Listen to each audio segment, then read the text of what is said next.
6월 민주항쟁의 30주년을 기념하는 행사가 전국에서 열리고 있습니다. 시민들은 넥타이 부대와 대학생들의 행진을 재연했습니다. 주최 측은 민주화 30년과 촛불 승리의 의미를 담은 국민주권 대헌장 초안을 잠시 뒤 발표합니다. 문재인 대통령이 60민주항쟁 기념식에 참석해 극심한 경제적 불평등 속에서 민주주의는 형식에 지나지 않는다고 말했습니다. 경제 민주주의를 위한 새로운 기준을 세워야 한다며 사회적 대타협도 강조했습니다. 문재인 정부가 출범한 지 한 달이 됐지만 인사 문제로 난항을 겪으면서 내각 구성에 차질이 빚어지고 있습니다. 청와대와 여당은 야당 설득에 주력하고 있는데 오는 12일로 예정된 문 대통령의 국회 시정연설이 인사청문 전국의 분수령이 될 전망입니다. 지난 정권에서 반정부 인사로 낙인 찍혀 좌천된 인사들이 문재인 정부에서 다시 발탁되고 있습니다. 오늘 뉴스룸에선 박근혜 전 대통령에게 나쁜 사람으로 지목돼 경질됐던 노태강 문체부 2차관을 인터뷰합니다. 트럼프 대통령이 코미 전 FBI 국장의 의회 증언을 비난하며 특검에 출석하겠다고 했습니다. 미국 하원은 백악관과 코미 측에 결정적인 근거로 부상한 트럼프 녹음 테이프와 코미 메모를 제출하라고 요구했습니다. 에너지를 쓰던 자동차가 수소로 에너지를 만드는 시대로 현대자동차. 시청자 여러분, JTBC 뉴스룸입니다. 오늘은 60민주항쟁 30주년이 되는 날입니다. 60항쟁은 잘 아시는 것처럼 1987년 시민들이 전두환 독재 정권을 끌어내리는 도화선이 됐지요. 30년 만에 다시 시민들의 촛불이 국정농단으로 나라를 어지럽힌 세력을 심판한 뒤에 새롭게 맞는 6월이어서 의미는 더 커 보입니다. 자, 먼저 서울광장을 연결하겠습니다. 자, 이상엽 기자, 오늘 오전부터 각종 행사가 열렸지요. 지금은 어떤 행사가 진행 중입니까? 네, 지금은 뮤지컬과 오페라 등 다양한 공연이 준비된 행사가 1시간 전쯤인 오후 7시부터 시작됐습니다. 6월의 노래 다시 광장에서라는 주제로 광장에 모인 시민들은 임을 위한 행진곡도 함께 따라 불렀습니다. 박원순 서울시장도 직접 무대에 올라서 이 광장의 민주주의가 우리 일상의 민주주의로 다시 계승돼야 한다며 민주항쟁의 의미를 강조했습니다. 앞서 오전 10시부터 시작된 공식 기념식 행사는 기억과 다짐이라는 주제로 진행이 됐습니다. 시민 5천여 명이 서울시청 광장에 모인 가운데 문재인 대통령의 기념사를 함께 들었는데요. 특히 지난해 10월부터 5달 동안 이어진 촛불 집회가 6월 민주항쟁의 뿌리를 뒀다는 의미도 중요하게 부각됐습니다. 예, 자, 오늘 오랜만에 다시 광화문에 이렇게 많은 시민들이 모인 건데 지난 겨울에 이어졌던 촛불 집회 코스, 서울광장에서 광화문 광장 그리고 청와대 갔던 코스죠. 오늘 다시 행진을 했다고요? 네, 그렇습니다. 참가자들은 오후 2시부터 촛불시민군과 6월 항쟁군 등 6개 대열로 나눠서 이 서울역과 명동성당 등 서울 도심 곳곳에서 행진을 진행했습니다. 특히 촛불시민군은 지난 촛불 집회 행진 동선 때와 마찬가지로 이 청와대와 가장 가까운 청운동 주민센터에서 경복궁 앞을 지나 다시 광화문 광장으로 향했습니다. 6월 항쟁군은 호헌철폐와 독재 타도를 외치며 당시 대학생들이 독재에 저항했던 상징물도 손에 들었습니다. 예. 자, 오늘 행사에서 국민주권 대헌장 이 발표가 되는 걸로 지금 예고가 됐는데 이거 어떤 내용입니까? 네, 주최 측은 오늘 행사가 끝나는 오후 9시 전에 민주화 30년과 촛불 승리의 의미를 담은 국민주권 대헌장 초안도 발표할 예정입니다. 위대한 촛불시민혁명을 이뤄낸 주권자 국민은 영원히 기억되고 되새길 것이다. 이제 국민주권의 새로운 세상을 향해 거침없이 함께 그리고 끈질기게 나아가자는 내용입니다. 주최 측은 이번 대헌장을 통해 우리 국민은 얼마든지 비폭력적으로 민주주의를 성장시키고 지켜나갈 수 있다는 것을 보여주고 싶다고 말했습니다. 대헌장 낭독을 끝으로 오늘 계획된 행사는 막을 내립니다. 자, 지금까지 서울광장에서 이상엽 기자가 전해드렸습니다. 네, 서울뿐만이 아니라 부산, 광주, 전국 주요 도시에서 오늘 60민주항쟁 기념 행사가 열렸습니다. 구석찬 기자입니다. 6월 항쟁을 기념하는 공간입니다. 이 빛바랜 앨범에는 30년 전 오늘의 부산이 고스란히 담겨 있는데요. 그날로 돌아가 볼까요? 시민들을 향해 최루탄이 발사되자 도로는 금세 아수라장이 됩니다. 당시 노무현 변호사가 목숨을 잃은 청년 이태춘의 영정을 들고 있고 문재인 변호사가 그 곁을 지킵니다. 안타깝고 처절했던 부산 광복로와 서면은 이제 공연과 문화 행사가 넘치는 축제의 장으로 변했습니다. 전부 다 정치로 다요. 악하세요. 그 때문에 자유민주주의를 재찾아도 볼 수 있겠죠. 광주에선 무등산 높이를 상징한 1187명의 시민이 대형 태극기를 마주잡고 거리로 나왔습니다. 당시처럼 서현교회를 출발해 금남공원을 거쳐 5.18 민주광장까지 1.2km 구간에서 민주대행진을 펼치는 사이 인파는 3,000명까지 늘었습니다. 일부 시민은 적폐청산과 사회 대개혁 등이 적힌 선전물을 건물 아래로 뿌리기도 합니다. 이 밖에 대전과 인천, 제주에서도 크고 작은 기념 행사가 열리는 등 1987년 6월 민주항쟁의 교훈을 되새기는 추모 물결은 전국 곳곳에서 이어졌습니다. JTBC 구석찬입니다. 앞서 전해드린 것처럼 오늘 오전에 열린 60민주항쟁 30주년 기념식에는 문재인 대통령이 참석했습니다. 문 대통령은 현 정부는 6월 항쟁의 정신 위에 서 있다. 이제 새로운 도전은 경제에서의 민주주의다라고 밝혔습니다. 서복현 기자입니다. 현직 대통령이 60민주항쟁 기념식에 참석한 건 2007년 노무현 전 대통령 이후 10년 만입니다. 지난 30년 우리 사회가 이루어온 모든 발전과 진보는 6월 항쟁에서 비롯되었습니다. 문 대통령은 제도로서의 민주주의가 흔들리고 후퇴하는 일은 이제 없다며 새로운 과제로 경제에서의 민주주의를 꼽았습니다. 이제 우리의 새로운 도전은 경제에서의 민주주의입니다. 민주주의가 밥이고 밥이 민주주의가 되어야 합니다. 소득과 부의 극심한 불평등이 우리의 민주주의를 위협하고 있습니다. 특히 일자리 문제를 강조했습니다. 일자리는 경제의 문제일 뿐 아니라 민주주의의 문제라며 노사정 대타협을 위한 모든 경제 주체의 참여를 당부하면서 정치권에도 힘을 모아줄 것을 부탁했습니다.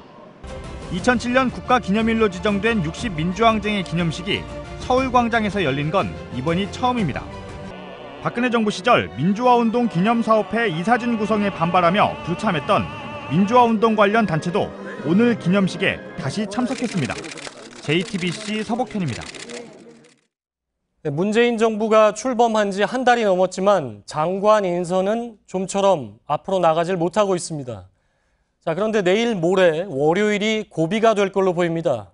문재인 대통령은 이날 국회를 방문해서 시정연설을 하고 인사와 추경안에 대한 협조를 구할 계획입니다. 하지만 야권은 여전히 부정적입니다. 특히 제1야당인 자유한국당은 후보자 3명 전원에 대한 사퇴, 또 추경안 거부 의사를 거듭 밝히고 있는데요. 먼저 이윤석 기자의 보도를 보시겠습니다. 문재인 대통령은 12일 국회 시정연설 직전 국회의장실에서 여야 대표들을 만날 것으로 전해졌습니다. 청와대 관계자는 대통령이 야당 대표들과 20분 정도 면담을 할 것으로 안다며 대통령이 직접 인사 문제를 부탁할 것이라고 말했습니다. 문재인 대통령은 어젯밤 여당 지도부와 만난 자리에서도 100% 흠결이 없는 사람이 어디 있겠느냐면서 최선을 다해 국회를 설득하겠다고 말한 것으로 알려졌습니다. 문 대통령은 협치를 위해 이달 말로 예정된 한미 정상회담 대표단에 야당 의원들도 포함시키겠다는 뜻을 밝혔습니다. 하지만 야당을 설득하다가 정 안 되면 임명을 강행할 수 있다는 전망도 나옵니다. 현재 야 3당이 한 목소리로 반대 입장을 내는 건 강경화 외교부 장관 후보자입니다. 야당은 여러 의혹이 제기되면서 도덕성에 문제가 있다는 주장인데 청와대는 당장 한 달도 남지 않은 한미 정상회담과 G20 준비를 들어 협조를 구하는 상황입니다. 이런 가운데 오늘 김영삼 정부의 한승주 전 외교부 장관부터 이명박 정부의 유명환 전 장관까지 전직 외교부 장관 10명이 강경화 장관 후보자의 임명 지지를 선언했습니다. 이들은 강 후보자가 이미 국제사회에서 검증됐다며 외교 사안을 능동적으로 해결할 적임자라고 주장했습니다. JTBC 이윤석입니다. 자, 보신 것처럼 인사청문회가 끝났지만 장관 임명은 미뤄지고 있습니다. 지난달 말에 장관 후보자 4명을 발표한 이후에는 차관급 인사만 내놓고 있지요. 청와대는 일단은 국회 일정을 좀 기다려보자 이런 입장이었는데 업무 공백 등을 우려해서 장관 후보자 추가 지명을 재개할 것으로 전해졌습니다. 정재윤 기자입니다. 청와대가 장관 인사를 발표한 건 지난달 30일이 마지막입니다. 청와대 핵심 관계자는 통화에서 장관을 포함해 인사 발표 준비는 돼 있으나 정무적 고려가 필요하다며 속도 조절 중임을 시사했습니다. 정무적인 고려라는 건 인사청문회가 난항을 겪고 있는 상황에서 새로운 장관 후보자를 계속 내는 게 부담스럽다는 걸로 보입니다. 정부 조직 개편으로 신설될 중소벤처기업부를 포함하면 총 18개 부처의 장관 후보자를 임명해야 합니다.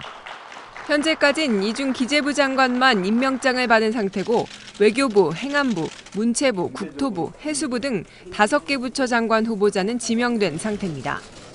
청와대는 국정 운영을 위해 인사청문회 절차가 필요 없는 차관급 인사 먼저 발표해 나가고 있습니다.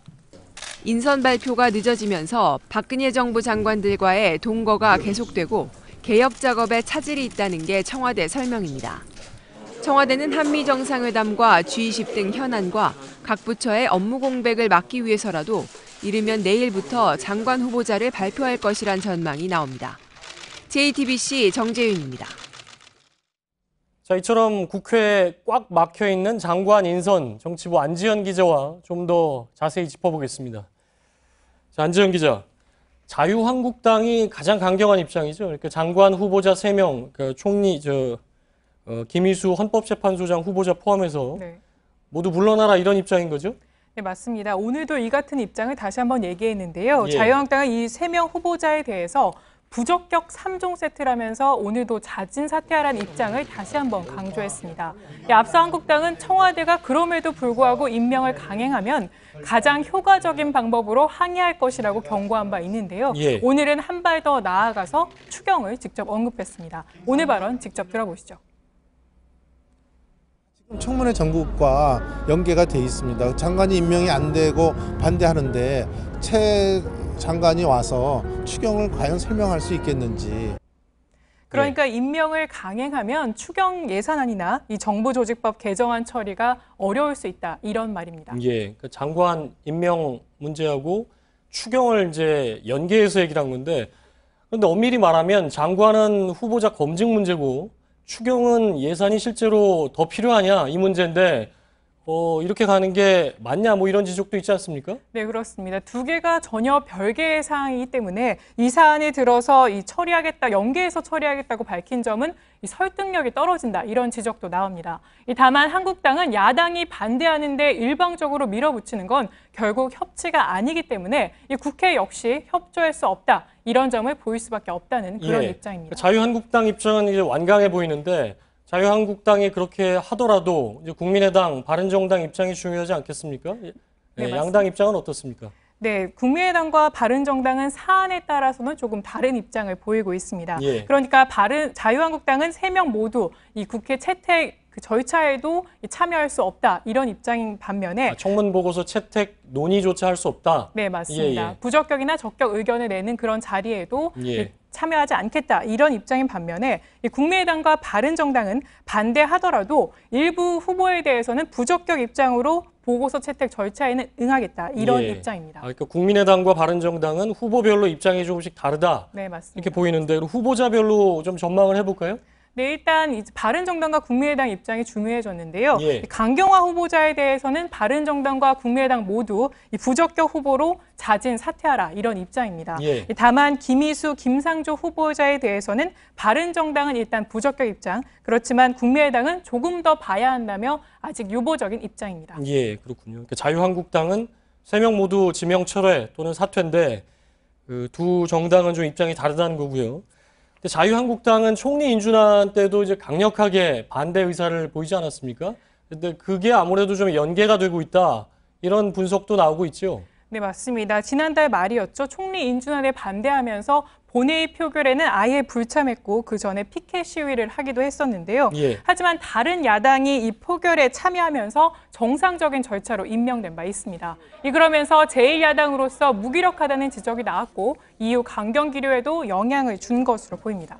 근데 야당이 이렇게 반대를 해도 장관의 경우에는 그 임명 자체가 불가능한 건 아니죠. 네, 맞습니다. 이 과거 정보를 살펴봐도 예. 인사청문회 이후에 이 청문 보고서 채택 없이 장관 후보자를 임명한 바 있는데요. 예. 저희가 지난해 8월 국회 사무처의 통계를 한번 보니까 예. 박근혜, 이명박 정부에는 보시는 것처럼 각각 9건과 11건이 이렇게 임명이 강행이 됐고 예. 노무현 정부 때도 3명의 장관 후보자가 국회 반대에도 임명된 바 있습니다. 예, 그러니까 여야 이견으로 인사청문회 이후에 장관 보고서, 그 인사청문회 보고서가 채택이 안 됐지만 결국 야당 반대 속에서 그냥 강행된 경우가 저렇게 있다는 얘기고요. 맞습니다. 자, 근데 문재인 정부는 계속 이제 여소야대인데다가 앞으로도 남은 인사가 많지 않습니까? 그냥 임명을 할 경우에 상당히 부담스러울 수 있다 이렇게 보여지는데 어떻습니까? 네, 임명이 쉽지 않을 것으로 보이는데요. 예. 말씀드린 것처럼 추경안과 정부조직법도 있고 장관급 인사도 줄줄이 남아있는 상황입니다. 야당의 반대 속에 그만큼 임명 강행은 부담스러울 수밖에 없는 상황인데요. 다만 국민의당과 바른정당은 앞서 말씀드린 것처럼 자유한국당과는 다른 입장인 만큼 이 사안에 따라서 선별적인 협치도 가능할 것으로 보입니다. 예, 그렇지만 뭐 민주당이라든가 청와대에서는 결국은 개혁 상징성이 큰 후보자들이기 때문에 그냥 또 물러날 수는 없다 뭐 이런 얘기도 있어서 일단 다음 주 상황을 좀 봐야 되겠군요. 정치부 안지현 기자였습니다. 네, 박사모 등 친박단체들은 60항쟁 기념식이 열린 서울광장 근처의 대한문에서 집회를 열고 박근혜 전 대통령의 석방을 요구했습니다. 이들은 또 폭력 집회를 주도한 혐의로 구속된 정광용 박사모 회장에 대한 탄원서를 작성했습니다. 네, 박근혜 정부 당시에 국정농단 사건으로 인한 비정상적인 인사, 이게 국회 청문회와 특검 수사를 통해서 줄줄이 밝혀졌죠. 자, 이처럼 부당하게 좌천되고 또 공직에서 물러났던 인사들이 하나둘씩 돌아오고 있습니다. 신혜원 기자입니다. 노태강 2차관은 2013년 문체부 체육국장이었습니다. 당시 청와대의 지시로 정유라 씨 관련 승마대회 감사에 나섰지만 청와대의 의도와 달리 정 씨와 협회 양측 모두 문제가 있다는 취지의 감사 보고서를 제출했습니다. 이후 박근혜 전 대통령으로부터 참 나쁜 사람으로 지목되며 좌천됐다가 결국은 옷을 벗었습니다. 하지만 이번 인사에서 평창올림픽 준비를 책임지는 문체부 2차관으로 복귀했습니다. 노 차관은 한 언론 인터뷰에서 다시 직원들 얼굴을 보면 또 울어버릴 것 같다며 비정상적으로 운영된 체육계 일부도 바로잡겠다고 말했습니다. 얼마 전 임명된 윤석열 서울중앙지검장과 박형철 청와대 반부패 비서관도 소신 발언 뒤 좌천됐다가 복귀한 대표적인 사례입니다. 두 사람 모두 청와대의 의중과 달리 국정원 댓글 사건을 의욕적으로 수사하다가 좌천됐습니다. JTBC 신혜원입니다. 자, 그럼 여기서 노태강 신임 문화체육관광부 2차관을 잠깐 연결을 해서 얘기를 좀 들어보겠습니다. 자, 노 차관님 안녕하십니까? 네, 안녕하십니까. 노태강입니다. 예. 우선 차관 임명 축하드립니다. 예, 감사합니다. 예. 자, 우선 어제 발표가 났죠. 노태강 차관께서 이제 문체부에 복귀하게 되신 건데 이게 얼마 만이십니까? 약 1년 1개월 되는 것 같습니다. 예. 그동안 뭐 여러 가지 일들이 있었고 마음고생도 심했던 걸로 이제 언론 보도가 많이 나왔는데, 자, 박근혜 정부에서 사실상 이제 경질이 됐다가 명예 회복을 하신 건데요. 소감 어떠신지 좀 말씀을 해 주시죠.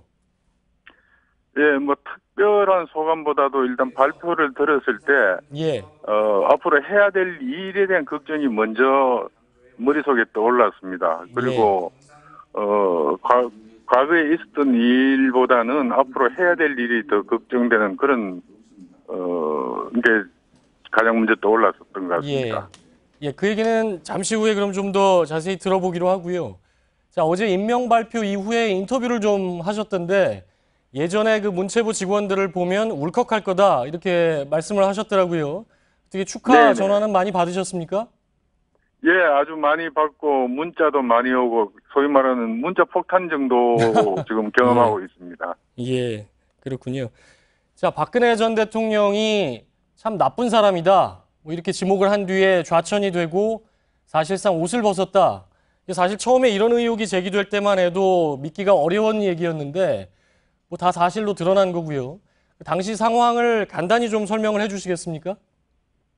네, 사건의 발단은 모두 지금까지 다 특검이나 이 재판 과정을 통해서 밝혀졌듯이 승마협회에 대해서 문제점을 파악하라고 받았고 제가 그래서 승마협회를 진재수 과장님하고 같이 조사를 하고 그 결과를 청와대에 보고했었습니다. 아마 그 보고서가 마음에 안 드셨는지 유진용 장관님을 통해서 저를 다른 자리로 보직 이동하라고 그래서 박물관으로 갔었고요. 예. 박물관에서 또 그 당시 박근혜 전 대통령이 관심을 가졌던 그 전시회 개최가 갖고 있는 어떤 상업적인 특성 때문에 예. 국립중앙박물관에서 개최하기는 곤란한 성격이라고 반대 의견을 해서 그 전시회가 결국은 무산이 됐습니다. 아마 그 이후에 저보고 사표를 내라고 해서 제가 사표를 내고 나왔습니다. 예. 그게 계략적인 사건 현황입니다. 예, 그렇게 사표를 내신 게 박물관 계시다가 나오신 게 1년 1개월 됐다 이런 말씀이시죠? 예, 그렇습니다. 예.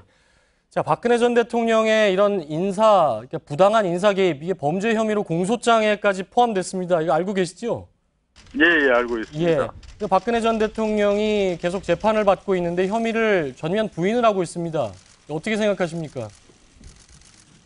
저는 모든 일이 그렇습니다만 당사자가 의식을 하든 아니면은 당사자가 인정을 하든 부인을 하든 일어난 사실은 사실 자체로 존재하니까 예. 그걸로 그렇게 생각을 하고 있습니다. 예. 근데 이제 문화계 블랙리스트 문제도 박근혜 전 대통령 범죄 혐의에 들어가 있는데 역시 전면 부인하고 있고요. 당시 체육계에도 문화계하고 유사한 이런 지침이 있었다고 했는데 혹시 들으신 적이 있습니까? 그 부분은 제가 파악을 못하고 있고요. 그래서 제가 만약에 이제 정식으로 부임을 하게 되면 그런 부분이 있는지도 살펴서 잘못된 것은 문화계 블랙리스트를 바로잡듯이 바로잡을 생각으로 있습니다. 예. 지금 잠깐 말씀을 하셨는데 차관으로 복귀를 하시면 이전보다 이제 훨씬 더 큰 권한을 갖게 되시는 건데요. 복귀한 뒤에 체육계 개혁이라든가 어떤 점에 역점을 두실 건지 계획을 좀 말씀을 해주시죠. 네, 우선은 제가 자세한 내용을 모르기 때문에 체육계에 계시는 분들하고 많은 대화를 가지고 실제로 얘기를 들어보고 해서 그분들한테 실제로 일어났던 일들 중에 잘못되거나 고쳐야 될 게 있으면 같이 협력해서 고쳤으면 그렇게 할 생각입니다. 예. 노 차관님은 이제 다음 주 월요일부터 출근을 하게 되십니까? 아마 그렇게 될 것 같습니다. 예. 알겠습니다. 다시 한번 축하드리고요. 오늘 이렇게 어려운 시간 내주셔서 감사합니다. 예, 고맙습니다. 예, 수고하십시오. 다음 소식입니다. 서울 종로구 일본 대사관 앞에는 소녀의 상이 있죠. 이 평화의 소녀상이 서울 왕십리 광장에도 세워졌습니다. 제대로 된 역사를 어린 자녀들에게 가르쳐야 한다는 의미에서 학부모들이 자발적으로 뜻을 모았습니다. 오선민 기자입니다. 평화와 인권이 존중되는 세상을 위해 평화의 소녀상을 세웁니다. 앉은 키 123cm, 슬픈 듯 슬프지 않은 소녀의 표정, 그리고 땅에 닿지 않은 맨발의 발꿈치. 오늘 서울 성동구 왕십리 광장에 평화의 소녀상이 등장했습니다. 지난 3월 40여 명의 성동구 학부모들이 함께 모았던 뜻이 결실을 맺은 겁니다.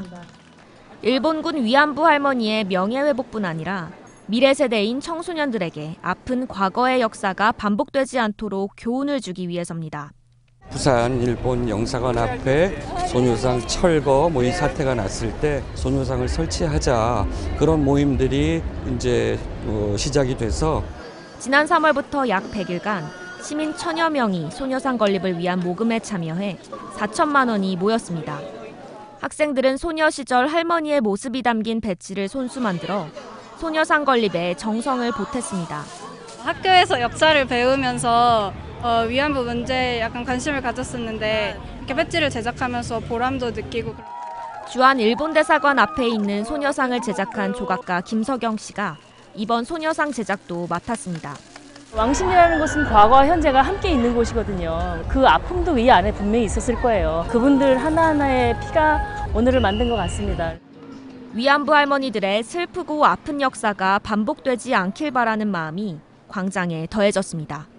JTBC 오선민입니다. 아베 신조 일본 총리가 니카이 도시히로 자민당 간사장에게 문재인 대통령에게 전달할 친서를 주면서 한국을 가장 중요한 이웃나라로 표현했다고 NHK가 보도했습니다. 한중일 3국 정상회담 개최가 가능하도록 해나가고 싶다고 당부까지 한 것으로 전해졌습니다. 정작 오늘 한국에 도착한 니카이 특사는 최근 한국 언론 인터뷰에서 위안부 합의를 재협상하자는 바보 같은 얘기를 하는 건 국제적으로 통하지 않는다고의 논란이 일고 있습니다. 지난 4월 이후 잠잠했던 조류 인플루엔자 AI가 전국에 다시 확산되고 있습니다. 어제는 전북 순창에서, 오늘은 경남 고성에서 의심 신고가 잇따랐습니다. AI가 토착화할 가능성이 높아지면서 양계 농가의 걱정도 큽니다. 김진일 기자입니다. 닭장이 텅 비었습니다. 집 주변은 출입이 통제됐습니다. 올해 전북 순창군에서 AI가 발생한 건 처음입니다. 주변 농가들은 자기 닭들도 AI에 걸릴까 노심초사입니다. 걱정이 되죠. 그러니까 걸린 집은 역부로 그 근방에는 가지 않거든요, 지금. 오늘은 경남 고성에서도 처음으로 AI 양성 반응이 나왔습니다. 지난 4월 AI가 마지막으로 발생한 이후 2달여 만에 재발했는데 일주일 만에 양성 판정을 받은 곳이 34곳으로 늘었습니다. 이번 AI는 예전과 달리 소규모 농가에서 주로 발생하고 있습니다. 이런 농가들이 AI 신고를 의도적으로 피한 것 아니냐는 의혹까지 나오면서 농가들은 더 답답한 상황입니다. 정부에서 대량 살처분을 하면서 보상도 제대로 해주지 않는 게 더 큰 문제라고 말합니다. 상당히 어렵게 6개월 동안 빚으로 살았습니다. 우리 육계는 지금까지도 이런 한 푼 나온 농가가 없습니다. 여기에 AI가 겨울철뿐 아니라 1년 내내 발생하는 토착화 가능성도 높아지면서 살처분이나 소독에 의존할 게 아니라 백신을 적극적으로 사용해야 한다는 지적이 나옵니다. 또 몇 개월 뒤면 겨울이 오니까 대량 확산되고 또 발생이 나올 수 있으니까 백신을 빨리 준비를 하는 게 저는 맞다고 보고 있습니다. 하지만 백신을 사용할 경우 변종 바이러스 발생 가능성 등 부작용에 대한 우려도 있습니다. 정부도 백신 사용 여부를 검토해 이달까지 결론을 내기로 했습니다. 또 AI 바이러스의 주요 감염 경로인 철새들의 이동 경로에 있는 오리 농장들을 겨울에 강제로 쉬게 하는 방안도 검토하기로 했습니다. JTBC 김진일입니다. 김동연 경제부총리가 청문회의 문턱을 넘으면서 부동산 시장 안정 대책도 속도를 낼 것으로 보입니다. 일단 다음 주에 국토부가 현장 점검에 나섭니다. 금융당국은 은행 대출 심사를 강화하는 제도를 서둘러 도입할 방침입니다. 송우영 기자입니다. 은행권의 총부채 원리금 상환 비율 심사, 즉 DSR 심사가 이르면 연내 도입될 전망입니다. 은행이 돈을 빌려줄 때 주택담보대출뿐 아니라 신용대출과 전세자금 대출 등 기존 대출의 원금과 이자 부담을 다 따져보는 제도입니다. 당초 내년 이후에 도입될 것으로 전망됐지만 금융당국이 조기 도입 가능성을 언급하면서 은행들은 연합회 차원에서 적정 기준과 범위 등을 논의하고 있습니다. 8월에 나올 가계부채 대책에 포함돼 이르면 올 연말부터 시행될 가능성이 큽니다. KB국민은행은 이미 올 4월부터 300%라는 자체 한도를 정해 DSR 심사를 시범 도입했습니다. 부동산 규제책도 조만간 윤곽을 드러낼 것으로 보입니다. 금융당국은 아파트 집단 대출에도 총부채 상환 비율 DTI를 적용하는 것을 검토하고 있습니다. 국토부는 지자체와 함께 다음 주에 서울, 강남과 부산 등 일부 지역에서 불법 떴다방 등에 대한 단속을 벌일 계획입니다. 국지적 과열 양상을 보이는 부동산 시장에 대해 투기를 막겠다는 정부의 의지를 분명히 표시하려는 의도로 풀이됩니다. JTBC 송우영입니다. 한 장학재단 설립자를 비방하는 글을 인터넷에 올린 50대 남성이 징역 5년의 중형에 처해졌습니다. 국민참여재판에서 배심원의 절반 이상이 악플러에게 검찰 구형보다 무거운 처벌이 필요하다는 의견을 냈는데요. 이를 재판부가 받아들였습니다. 백종훈 기자입니다. 중국에서 대학 강사로 일하던 50대 이모 씨는 지난해 10월 중국 사람 명의를 빌려 인터넷 블로그를 만들었습니다.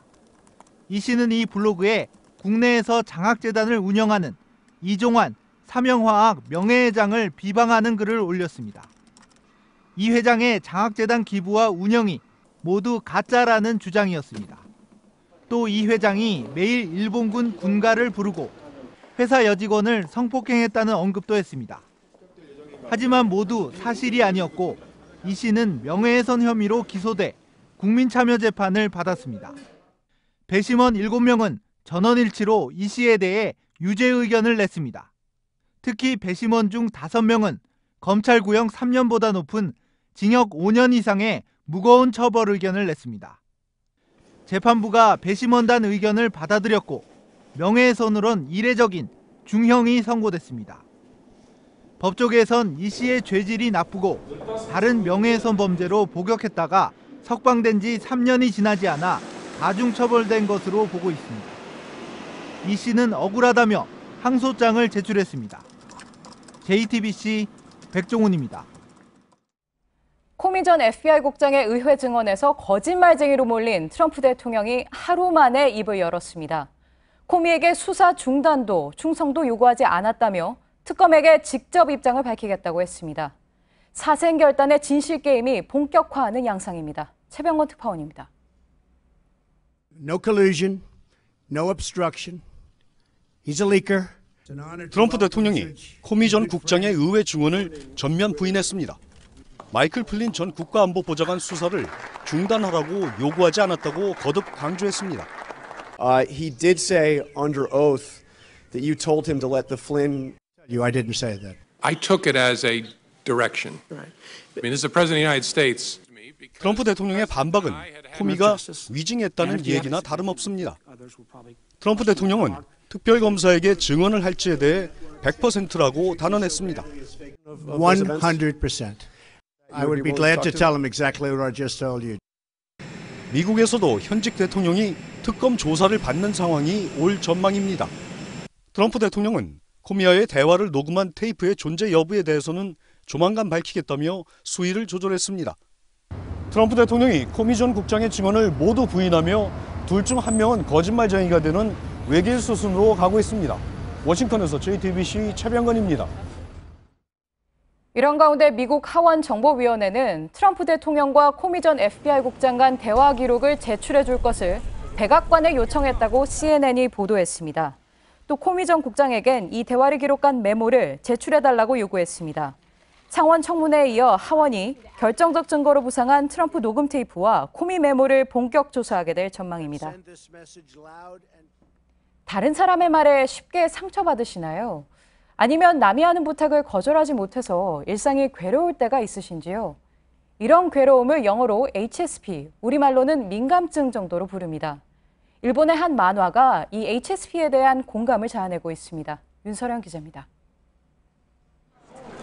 상품 판매점에서 일하는 20대 후반의 A씨. 열심히 일했지만 실수를 하지는 않았는지, 동료들과 대화가 매끄럽지 못했다든지 하는 사소한 걱정들에 휩싸여 일상이 괴롭습니다. HSP, 즉 자극에 과민하게 반응하는 사람입니다. A씨가 자신의 경험담을 그린 이 만화는 지난 2주간 3만 번 가까이 리트윗되면서 일본인들의 공감을 샀습니다. 나도 HSP일지도 모른다는 반응이 쇄도한 겁니다. A씨는 JTBC와의 인터뷰에서 자신을 탓하며 괴로워하는 사람들에게 HSP에 대해 알리고 싶었다면서 능력이 아니라 기질 때문이라는 걸 알고 난 뒤 일은 물론 사생활도 훨씬 편안해졌다고 말했습니다. 심리학계에서는 5명 중에 1명이 겪을 정도로 흔한 기질로 보고 있습니다. 수면장애나 우울증 등으로 이어질 수도 있지만 특성을 살려 예술적 능력이나 장점으로 발전시킬 수도 있습니다. 신경정신과 전문의 나가누마 무츠오는 저서에서 자신이 무엇에 민감한지 이해하고 받아들이는 것이 중요하다고 지적합니다. 또 반복되어 온 일상의 환경이나 인간관계의 악순환에서 벗어나는 것도 도움이 된다고 조언했습니다. JTBC 윤서령입니다. 전국 지자체 가운데 경기도 고양시 등 26곳이 대형마트의 의무 휴업일을 평일로 조정했습니다. 대형마트가 일요일에 쉬면서 장보기 불편했던 소비자들의 불만이 반영된 건데요. 전통시장 등의 매출로 이어지지 않는다는 판단도 작용했습니다. 생활비를 주지 않는다며 잠든 남편을 둔기로 살해한 60대 조현병 환자 김모 씨에게 법원이 징역 10년을 선고했습니다. 재판부는 김 씨가 오랜 기간 조현병과 우울증을 앓아 심신미약이 인정되지만 남편을 살해한 책임은 피할 수 없다고 판단했습니다. 총선에서 패배한 테레사 메이 총리가 민주연합당과 연정을 꾸려 브렉시트 협상을 예정대로 추진하겠다고 밝혔습니다. 메이 총리는 과반 의석을 잃은 뒤 사퇴 압박을 받아왔는데요. 여당인 보수당의 패배는 EU에서 완전 이탈하는 하드 브렉시트에 대한 반발이 핵심 요인으로 지적됐는데 공동정부의 공조가 약화할 경우 총리 낙마 가능성도 제기됩니다. 불길이 솟는 자동차 주변에서 몸에 불이 붙어 괴로워하는 한 남성에게 경찰들이 다가가더니 불을 꺼주는 대신 발로 차고 때립니다. 현지 시간 4일 미국 뉴저지주 경찰이 아무 잘못 없는 남성을 도주 용의자로 착각했다며 벌인 일입니다. 경찰은 구타가 아니라 불을 끄려는 동작이었다고 해명했지만 논란이 커지고 있습니다. 네, 전남 고흥의 연홍도는요. 해안선 길이가 총 4km에 불과한 작은 섬입니다. 이 섬 전체가 미술관이라고 표현한다면 믿어지실까요? 주민들이 그린 작품들이 마을 곳곳에 채워져 예술의 섬으로 거듭나고 있습니다. 정진명 기자가 다녀왔습니다. 전남 고흥반도의 끝자락에서 배를 타고 5분여를 달려 도착한 연홍도. 선착장에서부터 2개의 하얀 소라고둥 조형물이 관광객들을 맞이합니다. 마을 주민들의 역사가 담긴 사진과 연홍도 출신 추억의 프로 레슬러는 앨범처럼 담벼락에 새겨졌습니다. 골목 어귀마다 화사한 벽화가 그려졌고 버려진 폐어구나 해변 쓰레기도 미술 작품으로 변신했습니다. 여기는 다 바다에서 나온 걸로 저렇게 해놨잖아요. 그래서 너무 좋아해요. 섬 곳곳을 채우고 있는 미술 작품은 모두 100여 점. 바닷가를 따라 설치된 미술 작품은 작은 섬의 빼어난 풍경과도 어울립니다. 바라보고 있는데 너무 아기자기하고 섬 주민들분들의 그런 사진들도 있고 그런 삶을 좀 이렇게 볼 수 있는 것 같아서 10여 년 전 폐교한 학교를 개조한 미술관은 섬마을의 예술적인 분위기를 불어넣는 것은 물론 작품 관리도 함께하고 있습니다. 섬 전체가 미술관이라는 개념을 가지고 저희들이 주민과 함께하는 그 예술의 섬으로 가려고 합니다. 100여 명이 모여 사는 작은 섬, 고흥 연홍도가 전국에서 유일한 미술관 섬으로 주목받고 있습니다. JTBC 정진명입니다. 마지막으로 날씨입니다. 전남 남해안과 영남, 제주도에 내리고 있는 비는 내일 새벽에 대부분 그치겠습니다. 내일은 전국이 대체로 맑겠는데요. 낮 기온은 오늘과 비슷하거나 조금 높아서 초여름 날씨가 계속되겠습니다. JTBC 뉴스룸을 마치겠습니다. 시청해주신 여러분 고맙습니다.